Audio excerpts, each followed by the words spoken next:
Internet বন্ধ করে মারছো মানুষ অন্ধকারে, দেখতে যেন কেউ পারে দেশের জনগণ।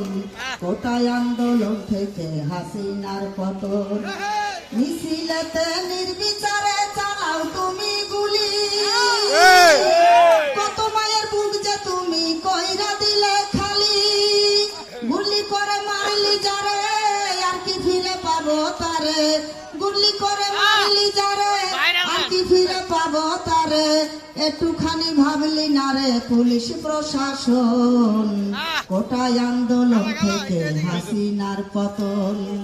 বাঁচা থেকে মরাই ভালাই এটাই করে পণ, কারফু বন্ধ করে দেখো নামলো জনগণ। জনগণ কি করতে পারে দেখ হাসিনা চিন্তা করে,